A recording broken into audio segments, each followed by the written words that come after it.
Good morning. Today on Spotlight, Michigan's new no-fault insurance reform law gets ready to shift into high gear. What do you need to know to save money on your premiums and also protect your health and your pocketbook if you're involved in an accident? We'll ask Nita Fox, the state of Michigan's Director of Insurance and Financial Services. And later on our Sunday morning program, find out why the former Michigan Senate Majority Leader is running to become Oakland County's next Chief Executive. Republican Mike Koval of White Lake will join us. It's Sunday, June the 28th. I'm Chuck Stokes, and this is Spotlight.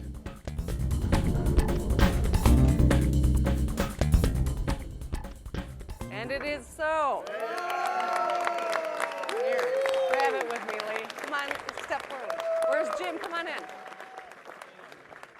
And welcome to Spotlight. Director Nita Fox, thank you so much for joining us today on our program. Thank you for having me.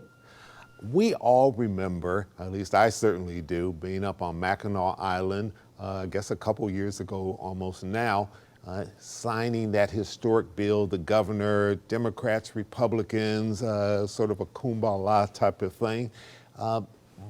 But now here we are looking at this coming Thursday, and some big changes are going to come into place. Why is this Thursday so significant for a bill that was actually signed over a year ago? So in that ensuing year, a lot had to happen. We've had the same auto no-fault insurance system for decades, since the 70s. And basically what that had, for the most significant part, was we have had in Michigan, the only state in the union with the highest no-fault medical benefits, what you get if you're in an auto accident, which is unlimited lifetime benefits. And those are great benefits, but they're expensive. And we found that many families couldn't afford them, or that we're having to make tough choices, whether to go uninsured against the law or how to spend their budget. So as you know, and as you mentioned, the governor and the legislature were finally, after a decade probably of talking and through various administrations, were able to sign this historic legislation aimed at getting lower costs and increasing consumer protection. So, but in the last year, because this is a system that's been on for a long time, had to put out all new filing instructions for the insurance companies. Every insurance company had to file new rates. New forms had to be developed.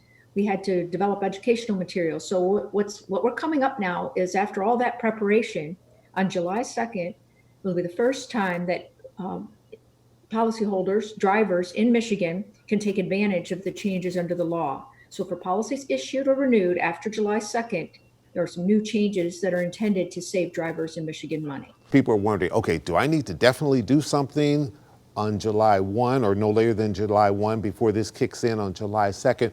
Or is that just for if you're getting a new policy or it's renewal time? But if you're in the midst of your policy, you don't have to do anything, correct? You don't have to, but you may. So we wanted to make sure that if there were drivers who wanted to check and see if they could save more or make some choices, that they could either endorse or cancel their current policy and take advantage of the new system if they wanted to, but they didn't have to. So if you renew in July, 30 days in advance of that, you should be getting materials from your agent or company with forms and things you'll have to fill out. If you want to renew your policy earlier or cancel what you have, you'd have to contact your agent or company directly to make that happen earlier than your renewal date. It's really upon the consumer to be able to reach out and protect yourself, because you aren't necessarily going to get a call from your insurance company saying, hey, it's time to necessarily do something, correct? Yes and no. I mean, I do think it's really important for consumers to educate themselves on these new changes, because the whole point of the law is to allow consumers to have choices that best fit their family's needs and budgets. So you need to know information that's very personal to you. The law does require all insurance companies who issue these new policies to provide forms. A form for your medical, your PIP, what we call it personal injury protection, or PIP, is that medical portion of the policy that covers you and your family for auto accident injuries. There's a form you have to fill out that gives you the risks and benefits of each kind of coverage and goes through your election. And for the other, go ahead. I'm sorry. And if you don't do anything, then you will automatically go up into the full coverage, which will be the highest rate to be able to protect you. But you do have an option. This is sort of like health insurance, which everybody's getting used to now. You have lots of different choices that you can take. And that's why I'm telling consumers, don't be afraid of these choices. It's not as complicated as it sounds, because we've been doing this in all other kinds of insurance already. And that is one choice you're going to have to make. How much medical coverage do I want under my auto insurance policy? We have lifetime unlimited still as a choice in Michigan. And if you don't make a choice, you'll default to that, with the idea that you'll get a higher bill. And if that bothers you, you can go back to your agent, but we don't want anyone to be underprotected who didn't make a choice. So if you don't make a choice, you'll get the highest, but you still have a chance to go back to your agent and say, I want to adjust that. The other choice you're going to have to make is on the liability side. And that's the portion of the policy that covers you if you are found or claimed to be at fault in an accident. And that's always been the case. You could be sued for serious bodily impairment to someone, their pain and suffering, and then your insurance company would step in. Those limits haven't changed since the 70s, what you had as a mandatory minimum coverage. Mm-hmm. Those have now been increased for two reasons. One, things cost a lot more than they did back in the 70s. And the second thing is, because not everyone will have lifetime unlimited benefits now for their medical portion, there's also a chance that if you are found at fault in an accident, in addition to pain and suffering and bodily impairment, you might also be sued for excess medical costs if the person does not have lifetime unlimited benefits. Right. And those are the two choices you're going to have to make. All right, so key is you don't want to be overinsured, but you don't want to be underinsured. We need to take a quick break. We'll hurry right back with some more questions and want to talk a little bit about this website that you have available to consumers. We'll be right back with Director Nita Fox.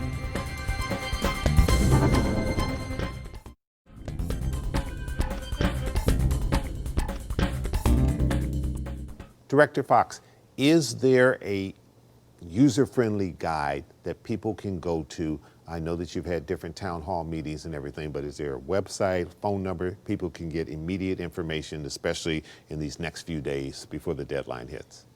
Absolutely. So we have a dedicated website, michigan.gov/auto insurance. And on that site, you'll be able to find brochures, explanations, the actual forms that you're going to fill out when you renew or get your new policy. So they're right there. And I would really encourage consumers to take a look at those before you make your choices and before you go to your agent, because those forms go through each of the options and the risks and benefits of each.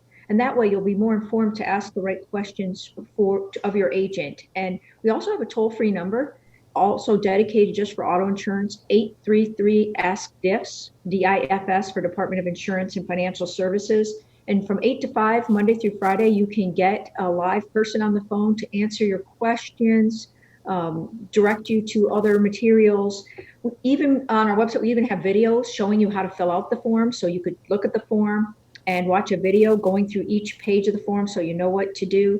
We have our information, the basic information in Mandarin, Chinese, Spanish, and Arabic, as well as English for those families that might be more user-friendly. Redlining, we heard a lot of cries about that, discriminating because of sex, marital status, all of these other things. Will that cease under this reform bill? I'd have to say it kind of depends on what you mean. I mean, there are differences in the rates that drivers pay across the state. And that's true of every state. No state has ratings that are even out across the state. The law was intended to mitigate against some of the disparities that might hit certain parts of the state and certain populations. And you saw, for example, and I'm sure this has probably been in the news a bit, there are certain factors that regardless of the relationship to any risk or an insurance company can show they lead to higher costs.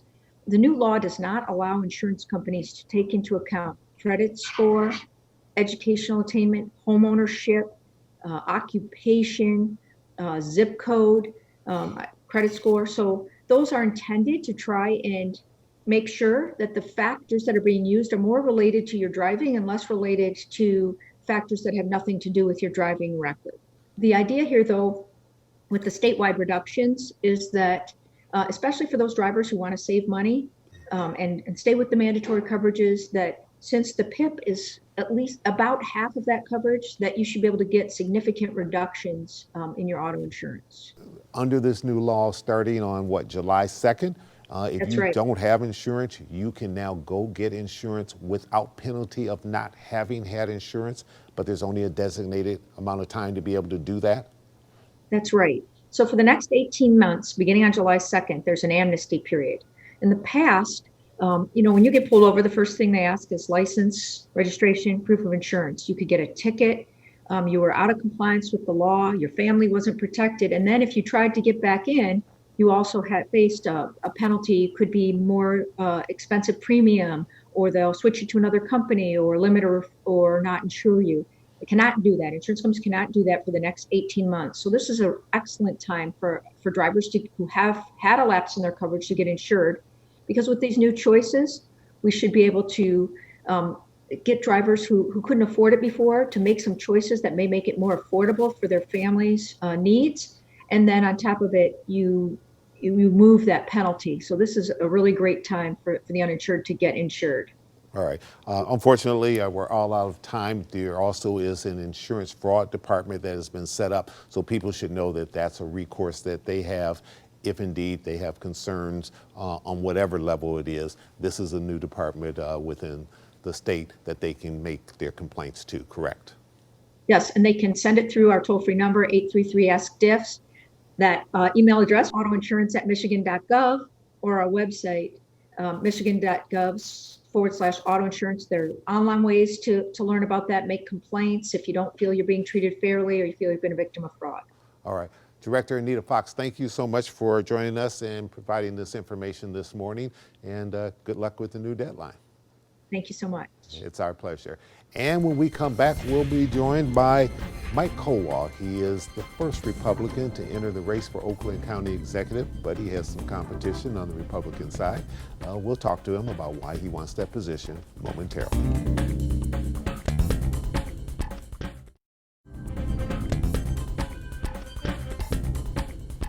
Mike Koval, the former Majority Leader of the Michigan Senate, thank you so much for joining us today on Spotlight. It's absolutely my pleasure. Good to see you. It's good seeing you. You have held a number of positions in the Michigan Senate, in the Michigan House, White Lake Township, the Oakland County Commission, so you've worn a lot of hats. What are your priorities if elected to become the next county executive for Oakland? Well, one of the main priorities right now is to maintain a lot of the businesses that are here. That was the last program I was working on with Brooks. We were making sure that the companies that are here are going to stay here. That's number one. Number two is the attraction of newer industries that are not currently present in Oakland County, so that we can create a new job base and make sure that the people that are getting educated here and live here can find jobs and keep their kids here as well. You were awfully good friends with former County Executive L. Brooks Patterson. He was over that county for so long, had a firm grasp of it. You've seen in a short period of times a little bit of Democratic control now. What is it that you've seen that you like, and what is it that scares you and say, we've got to get this back up under Republican control? Well, one of the things that scares me is the spending that's going on. We're seeing our fund balance being whittled away at, and that was something that, Brooks and his team and myself to some degree wanted to make sure that that was maintained. So our AAA bond rating and a variety of other things that we're doing or had been doing, can have money to help pay for it. I think in some regards they're doing a good job in the response to COVID. The only thing that I would have done different is I would have not allowed, people to be put back into nursing homes or homes where, older people are staying that had been infected by the virus. And I know that was a governor's call, but I would have got a restraining order from a judge to stop it. And how will Oakland County be different up under Mike Koval? What will you do different than L. Brooks Patterson? Brooks and I did have difference of opinions, and those were discussions that we had behind closed doors. Mm-hmm. But the difference is that I believe in empowering the county commission. I want to hear from both sides of the aisle, because we live in an extremely diverse county. In my state Senate seat, when I represented, say, Holly, for instance, which you get outside of the city itself, it's pretty rural. Mm-hmm. You could be in a hog farm in the morning, and in the afternoon you could be in a $12 or $30 million house in Orchard Lake. So it's that different, and I think that we need to, really understand how that works, and I do have a good understanding of it. Yeah. Did you ever win any of those arguments you had with L. Brooks Patterson behind the scenes? Yes, I did win a few where he didn't say I give up. He just got quiet. And that's awfully hard for L. Brooks Patterson. You had some controversy after you left the Senate and you got an appointed position there in Oakland County with the Economic Development Department. It was an at-will consulting position.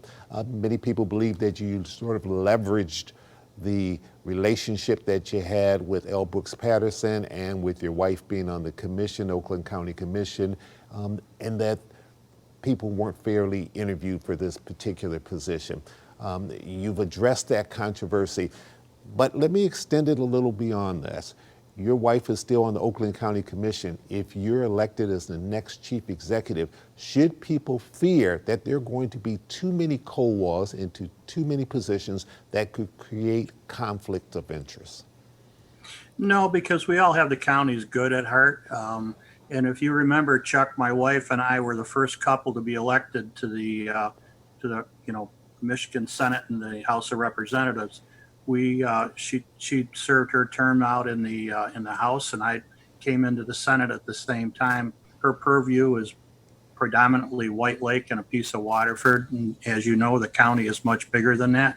And I want to work with people from all over the Oakland County area, the Republicans and Democrats. So I don't think in my mind, there won't be any issue at all, and we haven't had any complaints. All right, we need to take a little break. We'll come right back with some more questions to Mike Koval. He is the Republican candidate for Oakland County Executive. Stay with us.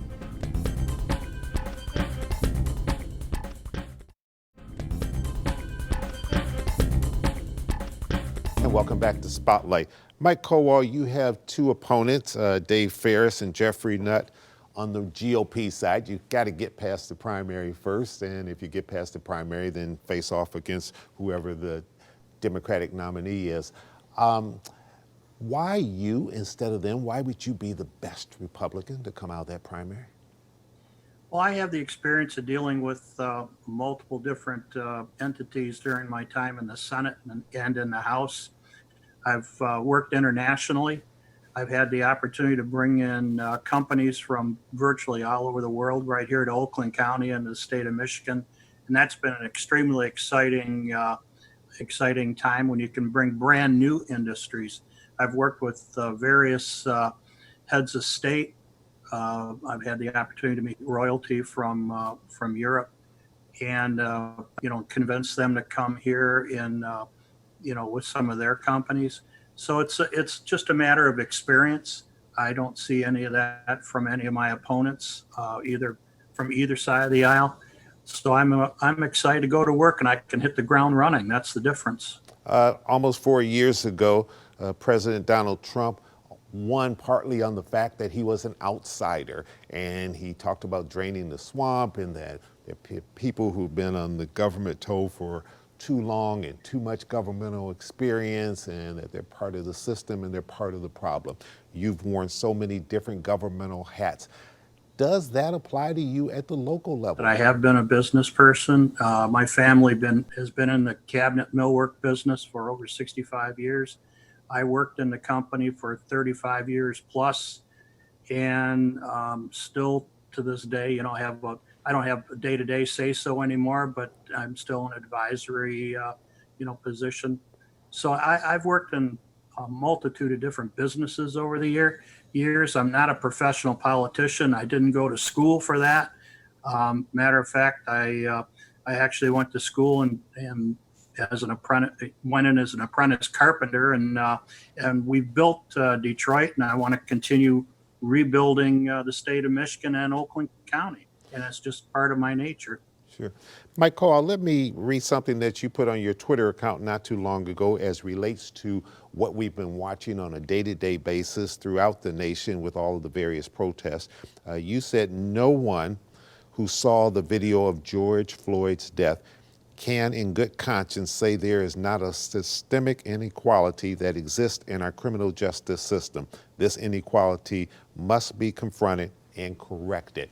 How will that translate, that statement, to concrete action if elected Oakland County executive in a county which, as you have alluded to, has rapidly been changing? The last time I had L. Brooks Patterson here in studio, it's one of the things he talked about, that it's not the Oakland County it was when he first got elected as Oakland County executive.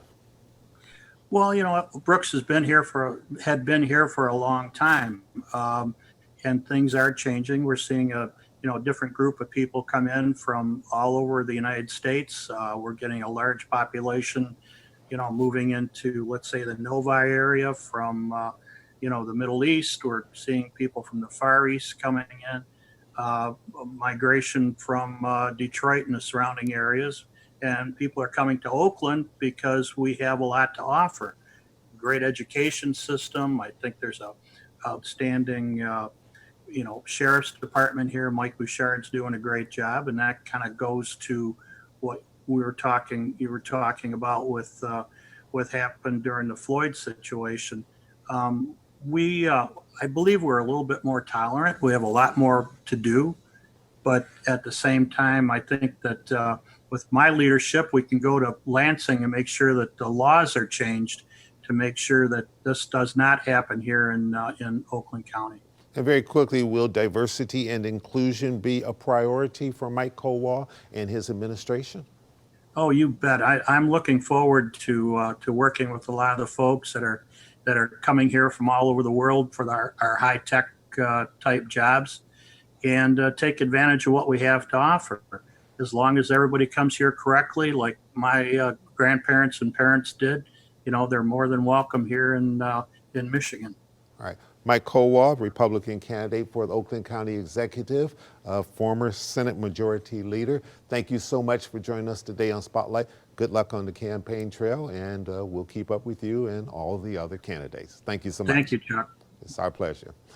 And we want to thank you at home for joining us. I'm Chuck Stokes. We'll be back next week with more newsmakers in the Spotlight. We hope you have a great week.